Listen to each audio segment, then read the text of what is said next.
Hello friends, welcome back to my channel. In the video, 11th standard accountancy, unit 10, depreciation accounting order short answers தான் பார்க்க போகிறோம். இந்த வீடியோவில் உங்களுக்கு answers mark பண்ணியும் இருக்கும் and explanationும் இருக்கும். First question, what are the objectives of providing depreciation? Depreciation provide பண்ணுறதுனால என்னென்ன benefits அப்படின்னு கேட்குறாங்க. இது உங்கள் பேஜ் நம்பர் 203 and 204ல இருக்குது.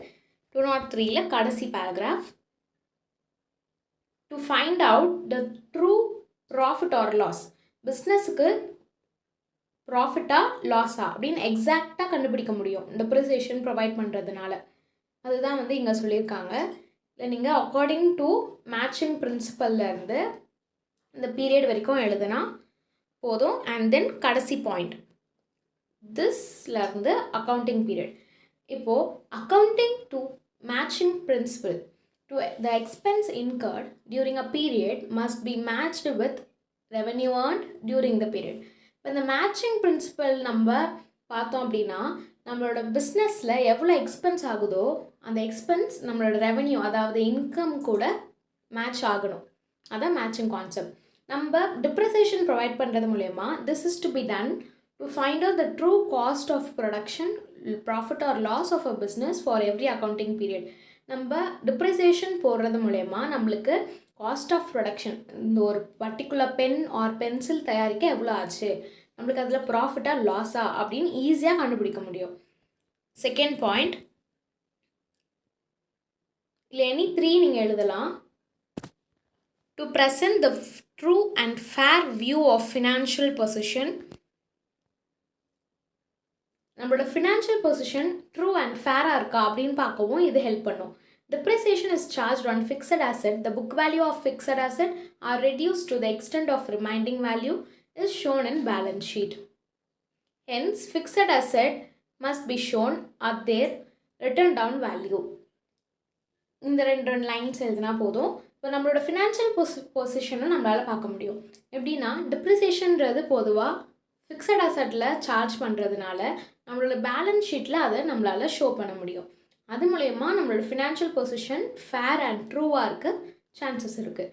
Fixed asset must be shown இந்த ரிட்டர்ன் டவுன் வேல்யூ மெத்தட். நம்மளுக்கு மெத்தட்ஸ் ஆஃப் அக்கௌண்டிங் நம்ம 2 மார்க்ஸ் வீடியோவில் போட்டிருப்போம். அதில் ரிட்டர்ன் டவுன் வேல்யூ மெத்தடில் நம்மளோட ஃபிக்ஸட் அசட்லாம் நம்ம ட்ரீட்மெண்ட் கொடுப்போம் அப்படின்னு கொடுத்துருக்காங்க. Then to facilitate replacement of fixed asset, when a depreciation is debited to profit and loss account, an equal amount is either retained in the business or invested outside the business. When the useful life of an asset comes to an end, a new asset can be purchased by using the resource available in the business. நீங்கள் இதுலேருந்து இது இருக்கும் எதுனா போதும். இப்போ ஒரு fixed asset, replacement of a fixed asset, depreciation அப்படின்றது asset மேலே தான் சார்ஜ் பண்ணுவாங்க. இப்போ நம்மளோட டேபிள் ஆர் ஃபர்னிச்சரோட வேல்யூ ரொம்ப கம்மியாகிடுச்சு, டிப்ரிசியேஷன் ரொம்ப ஆயிடுச்சு அப்படின்னா நம்ம புதுசாக ஒரு அசெட் நம்மளால் வாங்க முடியும். அதுதான் இங்கே ரீப்ளேஸ்மெண்ட். ஒரு அசட்டோட யூஸ்ஃபுல்னஸ் கம்மியாயிடுச்சு, எண்டுக்கு வந்துடுச்சு அப்படின்னா new asset can be purchased with the resource available in the business. பிஸ்னஸில் கிடைக்கிற அந்த ரிசோர்ஸ், அந்த இன்கம்மை வச்சு நம்மளால் புது அசட் பர்ச்சேஸ் பண்ண முடியும். To avail tax benefit, Indian Tax Act, while computing tax on business income, depreciation is deductible from income. Hence, depreciation is computed and charged to profit and loss account to reduce tax liability. Depreciation இருக்குது அப்படின்னா அதில் ஒரு best benefit என்னென்னா இதான் tax benefit. இப்போது என்னோடய கம்பெனியில் நான் ஒரு 10,000 ரூபாய் கட்டணும்னு வச்சுக்கோங்க. என்னோடய டிப்ரிசியேஷன் ஒரு 2,000 இருந்ததுன்னா அதை நான் மைனஸ் பண்ணி மீதி 8,000 கவர்மெண்ட் பே பண்ணால் மட்டும் போதும். இதுதான் டிப்ரிசியேஷனில் பிஸ்னஸுக்கு இருக்க பெனிஃபிட்.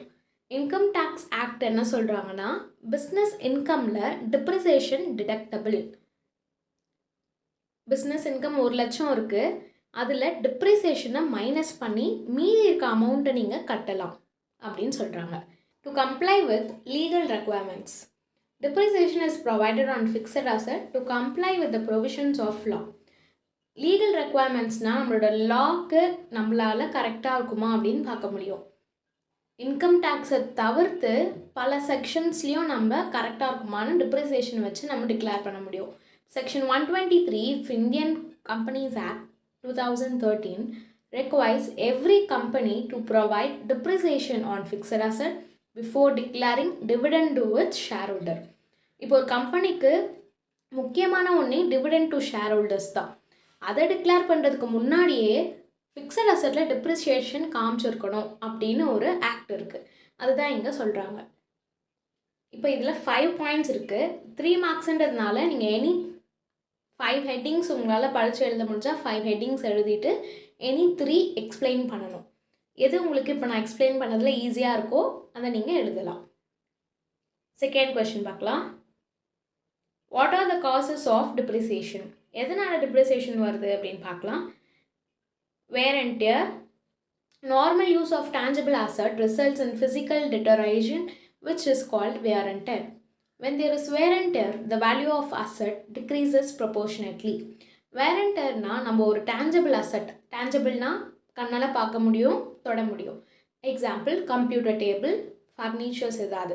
அதெல்லாம் நம்ம நார்மலாக யூஸ் பண்ணிகிட்டே இருக்க அதோட வேல்யூ கம்மியாகுது. அதுதான் நம்ம வேர் அண்ட் டேர்ன்னு சொல்லுவோம். இப்படி வேர் அண்ட் டேர் ஆகிட்டே இருந்தது அந்த அசட்டுக்கு அப்படின்னா அதோட வேல்யூ டோட்டலாக டிக்ரீஸ் ஆகிடும், அதாவது கம்மியாகிட்டே போகும். Second one, efflux of time. Certain assets, whether used or not, become potentially less useful with the passage of time. இது நம்ம மேலே இருக்கிறது ஃபஸ்ட் பாயிண்ட் வந்து யூஸ் பண்ணதுனால கம்மியாகுது. இஃப்ளக்ஸ் ஆஃப் டைம்னா டைம்னால கம்மியாகும். நம்ம யூஸ் பண்ணாலும் பண்ணலனாலும் டைம் எடுத்துக்கிறதுக்கு அதோட வேல்யூ கம்மியாகும். It is reduction in the value of asset as a result of availability of updated alternative assets. This happened due to new invention and innovation. Though the original asset is an usable condition, it is not preferred by the user and it loses its value. For example, preferences of latest computer by the users. Obsolescence என்னன்னா, இப்போ ஒரு asset வாங்குகிறோம், but அதை வந்து use பண்ணாமே வச்சுருக்கோம். Due to இந்த innovation, புதுசாக வர மாடல்ஸ், புதுசாக வர விஷயங்களால் அட்ராக்ட் ஆகி பழைய வேல்யூ கம்மியாகுது. ஓகே, ஒரிஜினலாக ஒரு அசெட் வாங்கி வச்சுருக்கிறதோட வேல்யூ கம்மியாகிட்டே வருது. ஏன்னா நம்மளோட நியூ இன்வென்ஷன், இன்னோவேஷனால். இதுக்கு எக்ஸாம்பிள் என்ன கொடுத்துருக்காங்கன்னா, latest computer by the user. இப்போ நான் இருக்கேன் அப்படின்னா நான் பழைய விண்டோஸ்லாம் கம்ப்யூட்டர் நான் யூஸ் பண்ண மாட்டேன், புதுசாக இருக்கிறது தான் யூஸ் பண்ணுவேன். ஸோ பழைய பொருளோட வேல்யூ கம்மியாகிட்டே போகுது, நான் புதுசுக்கு எதிர்பார்த்துட்டு இருக்கேன். இதான் வந்து அப்சோலசன்ஸ். inaccuracy of purpose. Sometimes the use of asset may be stopped due to inaccuracy for the purpose. These may become inadequate due to expansion of the firm. inadequacy-னா என்னன்னா பற்றாக்குறை, பத்தாமல் இருக்கிறது. இப்போ ஒரு அசட்டோட யூஸ் வந்து ஸ்டாப் பண்ணிகிட்டு இருப்போம், யூஸ் பண்ணிகிட்டே இருந்திருப்போம், அந்த அசட்டோட யூசேஜே வந்து கம்மியாகிட்டு இருக்கும். இது வந்து என்ன ஆகும்னா நம்மளோட எக்ஸ்பேன்ஷன் ஆஃப் ஃபர்ம்னால தான் இது ஆகும். நம்மளோட ஃபர்ம் எக்ஸ்பேண்ட் பண்ணுறோம் அப்படின்னா ஆல்ரெடி இருக்க ஒரு சில அசட்ஸை நம்ம யூஸ் பண்ணாமல் விட்டுட்டு இருப்போம். So inadequacy for the purpose. Firm increase ஆனதுனால, பெருசானதுனால அந்த சின்ன பொருளுக்கான அவசியம் இல்லாமல் இருக்கும். ஸோ யூஸ் பண்ணாமே விட்டுட்டு இருப்போம். அதான் இது. lack of maintenance. A good maintenance will naturally increase the life of the asset. When there is no proper maintenance, there is a possibility more depreciation. Maintenance, எந்த ஒரு அசெட் வாங்கினாலும், கார், பைக் எது வாங்கினாலும் அதுக்கு மெயின்டெனன்ஸ் இருக்கணும்.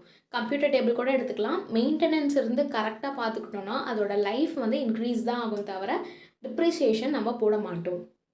But maintain கரெக்டாக பண்ணாததுனால depreciation ஆகும் அப்படின்னு சொல்கிறாங்க. இப்போ இதில் பார்த்தீங்கன்னா உங்களுக்கு 5 பாயிண்ட்ஸ் இருக்குது. இந்த 5ல் நீங்கள் எனி 3 எழுதலாம்.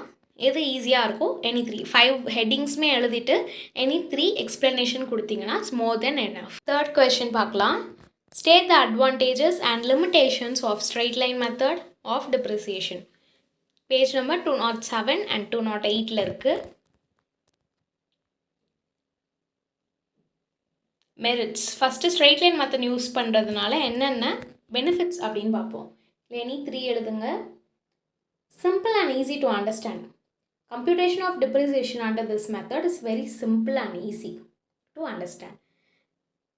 இந்த பர்டிகுலர் ஃபார்முலா நம்ம வெரி ஷார்ட் ஆன்சர்ஸ் வீடியோவில் பார்த்துருப்போம். அதில் வந்து இந்த ஃபார்முலா ரொம்ப ஈஸியாக இருக்கும். ஸோ அதே கான்செப்ட் தான் இங்கே கொடுத்துருக்காங்க. புரிஞ்சுக்கிறதுக்கு ரொம்ப சிம்பிள் அண்ட் ஈஸியாக இருக்கும். Then equality of depreciation burden. Under this method, equal amount of depreciation is debited to the profit and loss account each year. Hence, the burden of depreciation on profit of each year is equal. இங்கே என்ன சொல்ல வராங்கன்னா, இந்த மெத்தடில் எத்தனை வருஷத்துக்கு நீங்கள் depreciation பண்ணாலும் அதே சேம் வேல்யூ தான் இருக்கும். இந்த இயருக்கு நீங்கள் டெப்ரிசியேஷன் கால்குலேட் பண்ணுறீங்கன்னா 3000 ஆன்சர் வருதுன்னு வச்சுக்கோங்க. அதே 3000 தான் அந்த அசெட் ஃபுல்லாக அதோட வேல்யூ முடிகிற வரைக்கும் மாதம் 3000 தான் ரிப்பீட் ஆகும். அதனால பேர்டன் இருக்காது தனியாக கண்டுபிடிக்கணும்னு, எல்லா டைமும் ஈக்குவலான அமௌண்ட் தான் வரும். Third one, under this method the book value of an asset can be reduced to 0 if there is no scrap value or the scrap value at the end of its useful life. Thus, the asset account can be completely write off. Asset வந்து கம்ப்ளீட்டாக right of பண்ண முடியும். எப்படின்னா, நம்மளோட book value வந்து 0 reduce to 0 வந்துடுச்சு அப்படின்னா அசட்டோட value அப்படியே ரைட் ஆஃப் ஆகிடும். இந்த 3 நீங்கள் மெரிட்ஸ்க்கு படிச்சுக்கலாம். அண்ட் லிமிட்டேஷன்ஸ், அவங்க டிமெரிட்ஸும் கேட்டிருக்காங்க. ஸோ இதுவே நீங்கள் எழுதணும். இதுவே எனி 3 இருந்தால் போதும். இப்போ என்னென்ன பெனிஃபிட் கொடுக்குதுன்னு பார்த்தோம் முன்னாடி பெனிஃபிட் மெரிட்ஸில். இப்போ என்னென்ன டிஸ்அட்வான்டேஜஸ் அப்படின்னு பார்க்க போகிறோம். Ignores the actual use of the asset. Under this method, a fixed amount of depreciation is provided on each asset by applying the predetermined rate of depreciation on the original cost. But the actual use of asset is not considered. The computation of depreciation. இதில் என்ன சொல்கிறாங்கன்னா, மெரிட்ஸில் நான் என்ன சொன்னேன், எல்லா வருஷமே உங்களுக்கு 3000னா அந்த பர்டிகுலர் அமௌண்ட் தான் சேம் ஈக்குவல் வந்துகிட்டே இருக்கும் அப்படின்னு சொன்னேன். அதை வந்து இங்கே டிமெரிட்டாக காமிக்கிறாங்க. எப்படின்னா, நம்ம யூஸ் பண்ணதை வச்சு பார்க்காம மாதம் ஆல்ரெடி ப்ரீடிட்டர்மைண்டாக இருக்க ரேட்டே போட்டுட்டு இருக்கோம். ஸோ அப்போ நம்ம கம்மியாக யூஸ் பண்ணியிருக்கலாம், அதிகமாக யூஸ் பண்ணியிருக்கலாம், அதெல்லாம் பார்க்காம ரெகுலராக பேசிஸில் சேமாக இருக்கிறது ஒரு disadvantage. Ignores the interest factor. This method do not take into account the loss of interest on the amount invested in the asset. That is, the amount would have earned interest had it been invested outside the business is not considered. இந்த particular மெத்தடில் நம்மளோட interest ஃபேக்டரை கன்சிடரே பண்ண மாட்டாங்க. ஏன்னா அவங்க இதில் வர depreciation அமௌண்ட்டை வேறு ஏதாவது அவுட் சைடில் இன்வெஸ்ட் பண்ணலாம். பட் அவங்க இந்த இன்ட்ரெஸ்ட் ஃபேக்டர் மட்டும் அவங்க does not take into account. அவங்க அந்த அக்கௌண்ட்லேயே எடுத்துக்க மாட்டாங்க. Difficulty in the determination of scrap value. It may be quite difficult to assess the true scrap value of the asset after a long period, say 10 or 15 years after the date of installment. இப்போ installation நடக்குது. இன்ஸ்டலேஷன்னா நம்ம மிஷினரியை வாங்கிட்டு வந்து அதை install பண்ணுறது. இப்போ for example வீட்டில் washing machine R fridge எதாவது வாங்குகிறோன்னா அந்த கம்பெனிலேருந்து வந்து நம்மளுக்கு அதை இன்ஸ்டால் பண்ணிட்டு போவாங்க. அதுதான் இன்ஸ்டால்மெண்ட். இன்ஸ்டலேஷன் பண்ணும்போது ஸ்க்ராப் வேல்யூ நம்மளால் ஐடென்டிஃபை பண்ண முடியாது. இது ரொம்ப கஷ்டம். ஒரு 10 வருஷம் 15 வருஷம் கழித்து ஸ்க்ராப் வேல்யூ எவ்வளோ அப்படின்னு கேட்டால் நம்மளால் சொல்ல முடியாது. இது ரொம்ப டிஃபிகல்ட். ஸோ மெரிட்ஸில் 3 பாயிண்ட் அண்ட் டிமெரிட்ஸில் 3 பாயிண்ட். நெக்ஸ்ட் கொஸ்டின் பார்க்கலாம். State the advantages and limitations of return on value method. இது 210 அண்ட் 211 இருக்குது. மெரிட்ஸ் பார்க்கலாம். ரெண்டு மெரிட்ஸ் தான் கொடுத்துருக்காங்க. Equal charge against income. Initial year depreciation is high and the repair charges are low. When the asset becomes older, the amount of depreciation charged is less, but repair charges are high. Hence, the total burden on profit is respect of depreciation and repairs, but put together remains almost similar year after year. Equal charge against income. இது என்ன சொல்ல வராங்கன்னா, initial இயரில் ஒரு asset வாங்கின புதுசில் அதோட depreciation value வந்து அதிகமாக இருக்கும். ஆனால் ரிப்பேர் சார்ஜஸ்லாம் கம்மியாக தான் இருக்கும். இப்போ ஏதாவது பொருள் வாங்குறோன்னா அதுக்கு ரிப்பேர் ஸ்டார்டிங்கில் கம்மியாக தான் செலவாகும். ஆனால் அது போக போக அதோட வேல்யூ கம்மியாகிட்டு ரிப்பேர் பண்ணுற சார்ஜஸ் அதிகமாகிடுது. ஸோ இதனால் டோட்டல் பேர்டனும் அந்த ப்ராஃபிட் மேலே விழுந்துடுது. ரிப்பேர் வந்து நாளுக்கு நாள் அதிகமாகிட்டே போகுது. Second one, logical method. When the asset is more productive, high depreciation is charged. In the later year, when the asset becomes less productive, the depreciation charge is less. இப்போ ஒரு asset வந்து மோர் ப்ரொடக்டிவாக இருக்குன்னா high depreciation. மோர் ப்ரொடக்டிவ்னா நிறைய பொருள் தயாரிக்குது. 1 ஹவரில் 60 தான் தயாரிக்க முடியும் மற்ற நார்மல் மிஷின்ஸ்லனா, நம்ம மிஷின் 100 தயாரிக்குது. அது மாதிரி மோர் ப்ரொடக்டிவாக இருந்தால் நிறைய டிப்ரிசியேஷன் ஆகும். ப்ரொடக்டிவ்னஸ் கம்மியாச்சுன்னா டிப்ரிசியேஷன் கம்மியாக தான் இருக்கும். இது மெரிட்ஸ். டிமெரிட்ஸ் பார்க்கலாம். Asset cannot be completely write off. நம்ம ஸ்ட்ரெயிட் லைன் மெத்தடில் அசெட் வந்து ரைட் ஆஃப் பண்ணலாம் அப்படின்னு பார்த்தோம். இதில் அசெட் ரைட் ஆஃப் பண்ண முடியாது. The value of an asset, even it becomes obsolete or useless, cannot be reduced to zero. Some balance would continue in the asset. இந்த மெத்தடில் உங்களுக்கு அசட்டோட வேல்யூ ஜீரோன்னு வரவே வராது. ஒன்று அது அப்சல்யூட் யூஸ்லெஸ், யூஸே பண்ணலை அந்த மிஷின், அது அப்படியே தான் இருக்குது அப்படின்னாலும் உங்களோட வேல்யூ ஜீரோவில் வராது. ஸோ நம்மளால் அதை கம்ப்ளீட்டாக ரைட் ஆஃப் பண்ண முடியாது. பட் ஸ்ட்ரெயிட் லைன் மெத்தடில் பார்த்தீங்கன்னா ஜீரோ வரைக்கும் வரும். ஸோ ரைட் ஆஃப் பண்ணலாம். இது இதோட லிமிட்டேஷன். இன்னும் ஒரு லிமிட்டேஷன் படித்தா போதும். மெரிட்ஸில் 2, டிமெரிட்ஸில் 2. இக்னோர்ஸ் த இன்ட்ரெஸ்ட் ஃபேக்டர். இதே திங் நம்ம ஸ்ட்ரெயிட் லைன் மெத்தட்லையும் பார்த்தோம். This method does not take into account the loss of interest on the amount invested in the asset. அசட்டில் இன்வெஸ்ட் பண்ணியிருக்க அமௌண்ட்டு லாஸ் ஆகுதே அப்படின்ட்டு எந்த ஒரு அக்கௌண்ட்டும் எடுத்துக்க மாட்டாங்க. Amount would have earned interest had it been invested outside the business is not considered. இந்த மிஷினுக்கு நம்ம இன்வெஸ்ட் பண்ணுற அமௌண்ட், அதாவது அந்த இன்ட்ரெஸ்ட்டை நம்ம வேற எங்கேயா வெளியில் இன்வெஸ்ட் பண்ணியிருந்தால் நம்மளுக்கு காசு வந்திருக்கும் அப்படின்ற கான்செப்டே இருக்காது. மெரிட்ஸில் 2, டிமெரிட்ஸில் 2 கரெக்டாக இருக்கும். தென் 5th one, distinguish between straight line method and written down value method providing depreciation. 211 and 212 இருக்குது. இது ரொம்ப இம்பார்ட்டன்ட் கொஷின். இது வந்து உங்களுக்கு 5 மார்க்ஸில் கேட்க சான்சஸ் இருக்குது. ஸோ பெட்டர் நீங்கள் 5 பாயிண்ட்ஸுமே படித்து வச்சுக்கிட்டிங்கன்னா ஈஸியாக இருக்கும். Basis of calculation. First straight line method and written down value method. Depreciation is calculated on the original cost of the asset for all the years. இதில் ஒரிஜினல் காஸ்ட், அதாவது 10,000 ரூபாய்க்கு வாங்குறோன்னா 10,000 ரூபாய்க்கு தான் கடைசி வரைக்கும் டிப்ரிசியேஷன் கால்குலேட் பண்ணுவாங்க.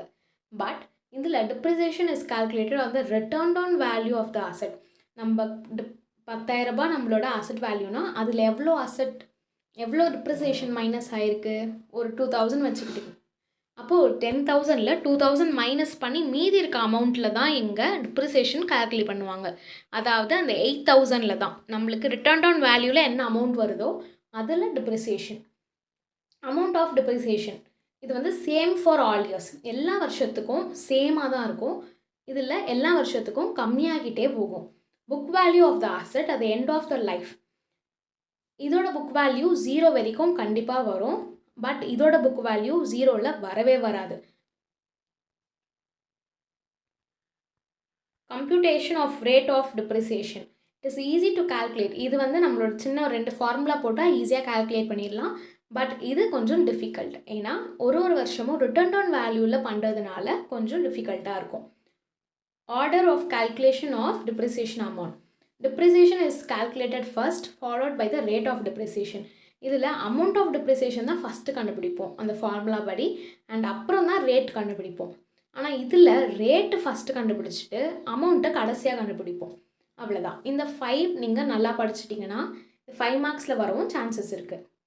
ஸோ இந்த வீடியோ உங்களுக்கு யூஸ்ஃபுல்லாக இருந்ததுன்னா லைக் பண்ணிக்கோங்க அண்ட் மறக்காமல் சப்ஸ்கிரைப் பண்ணிக்கோங்க. உங்கள் ஃப்ரெண்ட்ஸ்க்கும் இதை ஷேர் பண்ணுங்கள், அவங்களுக்கும் இது ரொம்ப யூஸ்ஃபுல்லாக இருக்கும். ஏதாவது டவுட் இருந்தால் கமெண்ட் பண்ணுங்கள், நான் உங்கள் டவுட் கிளியர் பண்ணுறேன். அண்ட் தேங்க்யூ ஃபார் வாட்சிங்.